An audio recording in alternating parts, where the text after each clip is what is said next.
어떤 사람이 제게 영적인 여정, 신앙의 여정을 걷는 데 있어서 가장 중요한 것이 무엇이냐고 묻는다면 저는 단 1초의 주저함도 없이 이렇게 말씀을 드리기 원합니다. 예수님에 대한 사모함, 예수님에 대한 배고픔, 예수님을 알고 싶어하는 그 마음이 가장 중요합니다라고 말씀드리겠습니다. 한번 이렇게 상상을 해보십시오. 사슴이 지금 몸에 수분이 없어가지고 쓰러지기 직전이라고 생각해 보십시오. 그럼 사슴에게 가장 중요한 것이 무엇입니까? 바로 갈증입니다. 목마름입니다. 목마름을 느껴야 됩니다. 그 몸에 수분이 없는 만큼 사슴은 갈증을 더 심하게 느끼게 되어 있습니다. 여러분, 그러면 목마른 사슴이 갈증이 심하면 다른 일체 주변의 것을 돌아보지 않고 친구가 놀자고 하는 거, 또 그동안 여가 생활하는 거, 예를 들면 사람으로 치면요, 그런 거 일체 중요하지 않습니다. 목마른 사슴에게 가장 중요한 건 시냇가로 달려가는 것입니다. 한번 생각해 보십시오. 그 길이 힘들고 어렵고 좁다고 생각해 보십시오. 그러면 사슴이 너무 힘드니까 다음에 좀 참다가 먹지 이러겠습니까? 그러지 않습니다.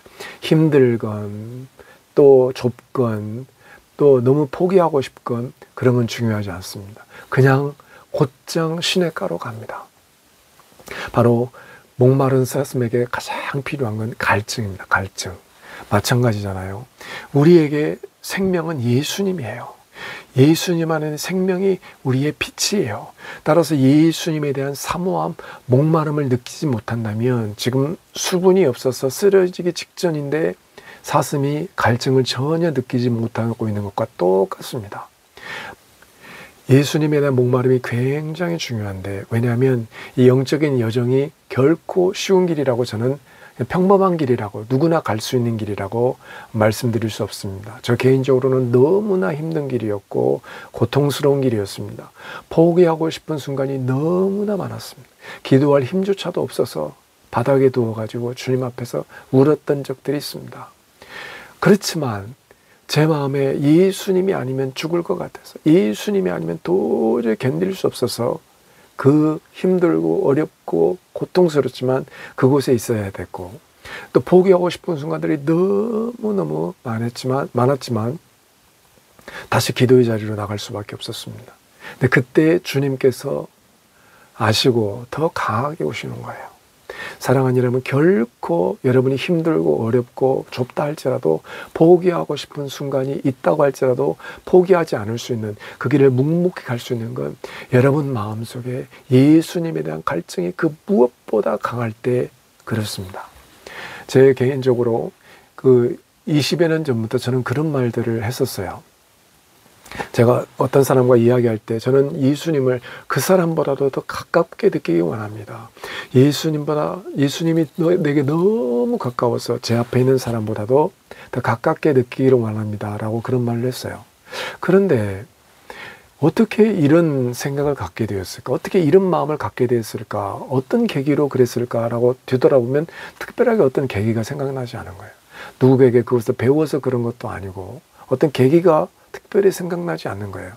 근데 제 마음속에 떠오르는 게, 제가 2002년도 4월 달에 목사 안수를 받았는데 일주일 정도 준비하는 시간들이 있었습니다. 강화도 어느 한 곳에 가서 기도를 준비하는 시간들이 있었는데, 그런데 월요일 날 도착해서 점심을 먹고 나니까 머리가 너무 아픈 거예요.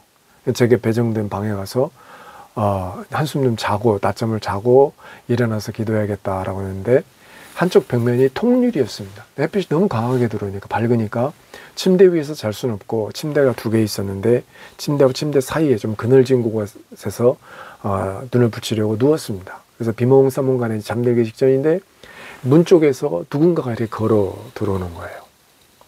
그리고 제 발치에 딱 서가지고 뭐라고 말씀하시냐면, 원하는 것을 2가지를 구하라 그러는 거예요.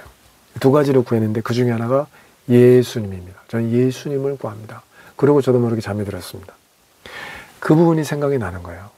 그때 주님 앞에서 구했던 그 기도에 대한 응답으로 주님이 이 마음을 주셨나 보다 라고 그렇게 생각하는데, 제 마음에 너무너무 주님에 대한 사모함이 강했습니다. 지금도 마찬가지고요.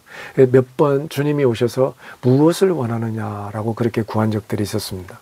그때마다 제게 필요한 것들이 너무 많았습니다. 그렇지만 제 마음에서는 오직 한 가지, 저는 주님을 원합니다. 예수님 한 번이면 족합니다. 매번 저의 대답이 그러했습니다. 그리고 어느 기름 부음이 있는 예배 가운데 있었는데 성령의 불도 느낄 수 있었고 성령의 바람도 느낄 수 있었고 기름 부음도 느낄 수 있었어요. 근데 제 마음에 너무나 힘든 거예요. 주님, 제가 원하는 건 이것들이 아니에요. 제가 원하는 건 예수님이에요. 그러니까 기름 부음도 있고 성령의 불도 있고 바람도 있는데 예수님을 느낄 수가 없는 거예요. 그렇게 고통 가운데서 기도하자 그 순간에 제 앞에 빛이신 예수님이 서시는 거예요. 제가 그냥 알겠더라고요. 예수님이라는 것을. 그래서 제 마음속에 그 예수님을 제 앞에 서시자 제 마음속에서부터 기쁨이 막 올라오는 거예요. 찬양이 달라지는, 예배가 달라지는 거예요. 사랑하는 여러분, 여러분이 기름 부음 가운데 있다면 기름 부음이 여러분에게 오는 것 자체를 즐기면서 좋아하는데 그치면 안 돼요. 또 기름 부음에서 어떤 영적인 현상이 일어나는 것, 그것을 즐기고 있으면 안 돼요. 정말 중요한 것은 여러분의 기름 부음 가운데 있을 때 여러분의 마음의 초점은 예수님이어야 돼요. 예수님만을 바라보아야 돼요. 기름 부음이 오는 것은 그것을 위한 거예요. 여러분이 어떤 영적인 현상이 일어난다면 오직 하나 예수님에게로 이끌기 위한 것이지 그것 자체가 목적이 되면 안 됩니다. 또 예수님에 대한 사모함, 예수님에 대한 배고픔, 예수님에 대한 갈증이 정말 중요한 것은 우리 삶 가운데는 예수님과의 관계를 방해하는 것들이 상당히 많이 있습니다. 근데 우리가 지금까지 살아오면서 그것이 우리의 일부분이 된 것처럼 살아왔기 때문에 거기에 안주하고 그것을 즐거워하고 그런 삶을 살아왔단 말이에요. 그것이 사실 버려야 될 것인지도 모른단 말이에요. 근데 우리가 예수님 한 분만을 추구하다 보면 그런 것들이 예수님과 관계를 방해한다는 것을 주님이 알게 하세요. 그것들을 버리게 만드세요. 어떤 경험을 하게 만드시냐면 아가서 5장에 보면 2절에 나는 자고 있었지만 내 마음은 깨어 있었습니다. 들어보세요. 내가 사랑하는 그분이 문을 두드리시네요. 내 두이여, 내 사랑이여, 문을 열어주세요. 내 비둘기여, 흠없는 내 사람이여, 내 머리는 이슬에 흠뻑 젖었고 내 머리카락에는 밤이슬이 가득합니다. 이렇게 주님께서 여러분이 주님의 임재를 느끼다가도 주님께서 어떤 것을 주님께서 시간을 같이 보내자고 하는데 여러분이 어떤 것을 안주합니다. 편한 생활에 안주합니다. 어떤 것을 버리지 못하고 그것에 씁니다. 예수님 대신에 예수님보다도 그것에 더 관심이 많습니다. 그러면 주님이 어떻게 하는 줄 아세요? 3절에 보면 나는 이미, 이 여인이 말하는 거예요.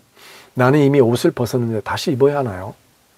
귀찮은 거예요. 지금 자려고 누웠는데 다시 옷을 입으라고요. 귀찮지요? 나는 발을 씻었는데 다시 더럽혀야 하나요?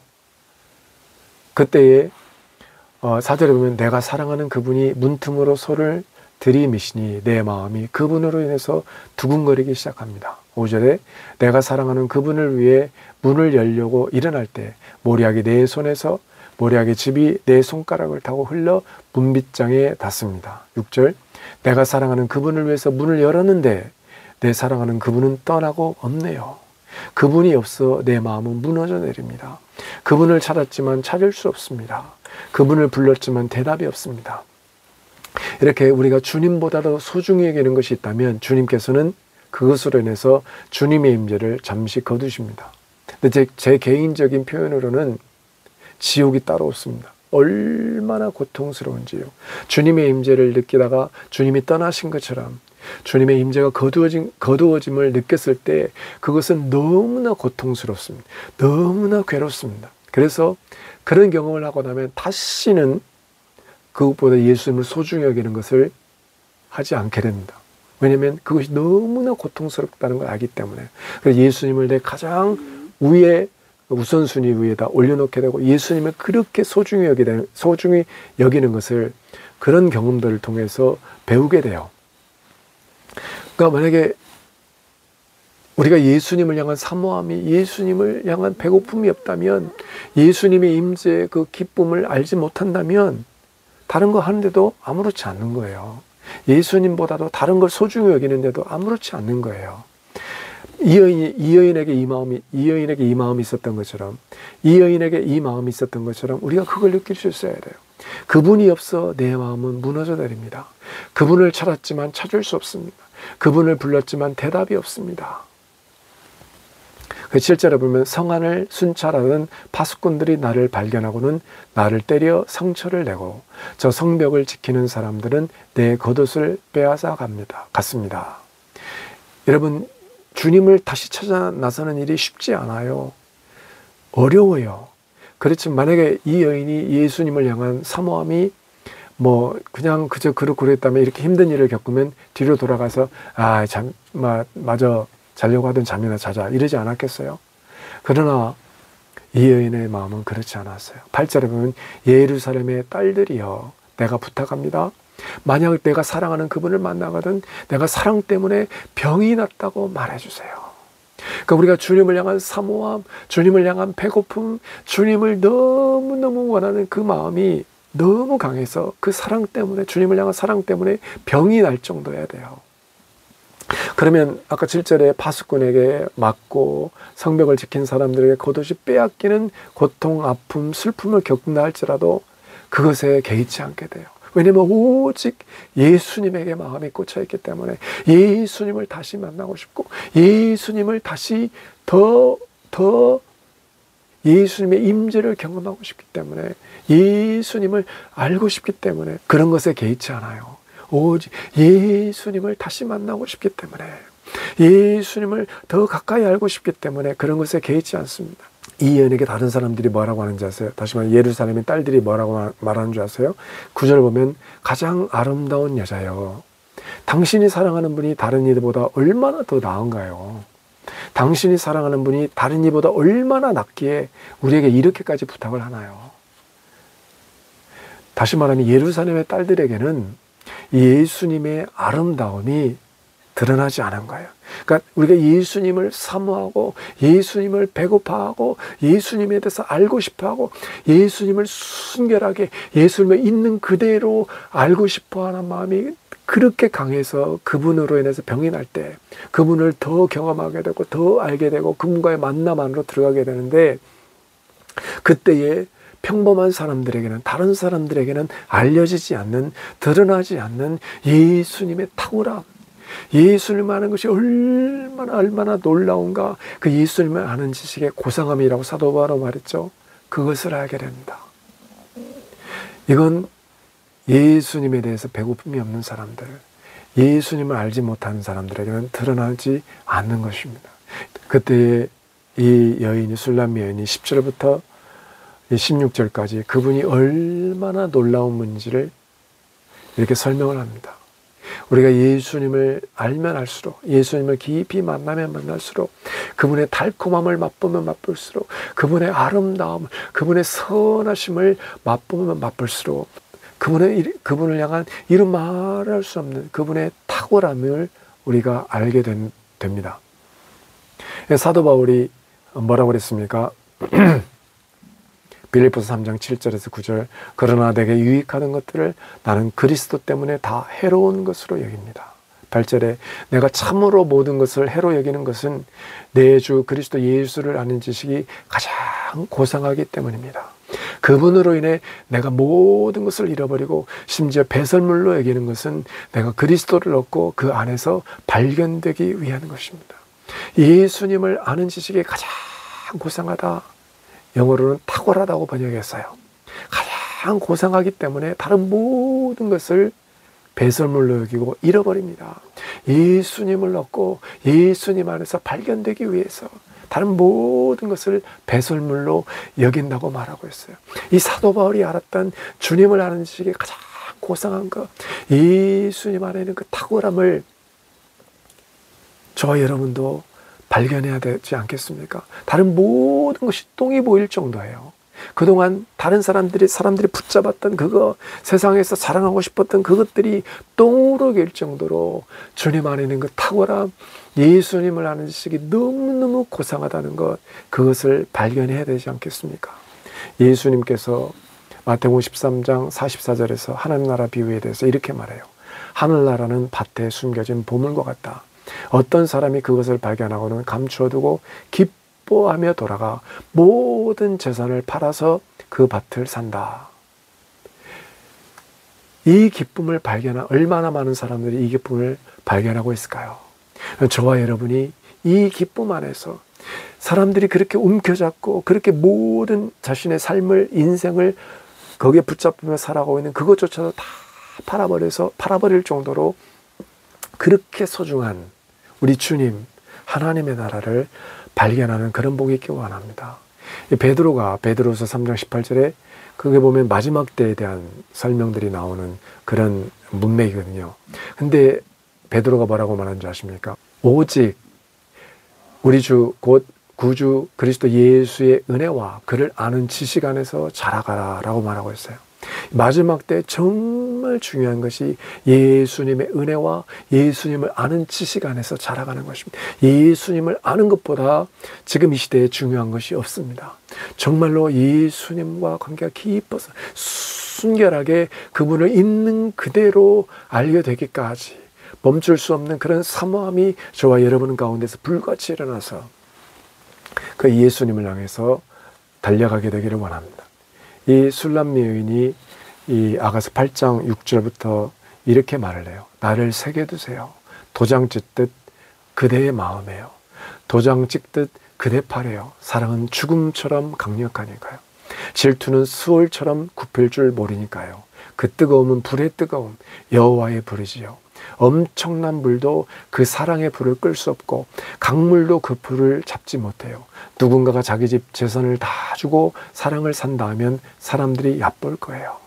그러니까 예수님께서 저와 여러분을 부르실 때에 이 땅에서 마지막 그날 이 사랑을 가지고 예수님을 향해서 죽음처럼 강력한 그 사랑, 엄청난 물도 끌 수 없고 강물도 잡지 못하는 그 사랑을 예수님을 향해서 드리면서 주님 앞에 가야 되지 않겠습니까? 이렇게 예수님을 향한 사랑에서 자라가는 저와 여러분이 되기를 원합니다. 주님의 이름으로 축복합니다.